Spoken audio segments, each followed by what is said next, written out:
Okay, what I have here is celery root, also known as celeriac, and as you can see, the top here is basically celery. Okay, so the celery root is pretty dirty, so I'm going to wash it off and I'm going to show you how to make a puree. Okay, so here's that celery root. Now what I'm going to do is I'm going to cut off the ends.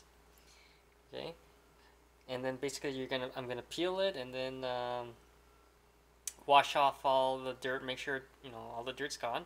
And then what I'm going to do is I'm going to take the celery root and then put it into a chicken broth, okay, and then cut up so it cooks evenly. And then you're going to add your spices, and then I'm going to make a puree from that, okay. Okay, here's the celery root. I just chopped off the tops, okay, and then I'm just going to make sure I peel it off and get off the sides, and then wash it carefully and then chop it up, okay. Okay, so I'm just using a vegetable peeler to peel off the outside of the celery root.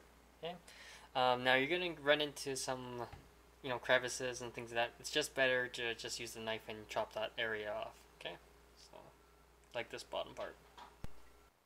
Okay, here is the celery root all cleaned up. Okay, so like I said, I chopped off the ends where there's the root, and there's crevices that you're not going to be able to get to, and then you're just going to use the vegetable peeler to peel it all off, okay, just like this.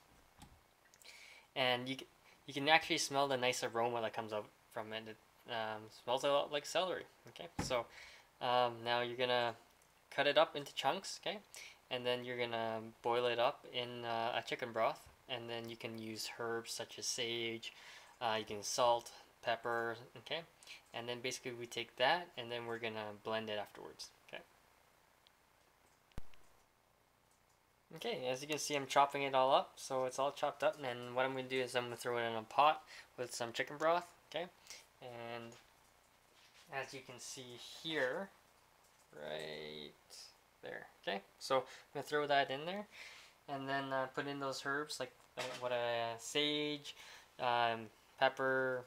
You can use salt. You could use pretty much whatever you like, and then just kind of boil that up, make it nice and tender, and then blend it in the blender and make it a puree.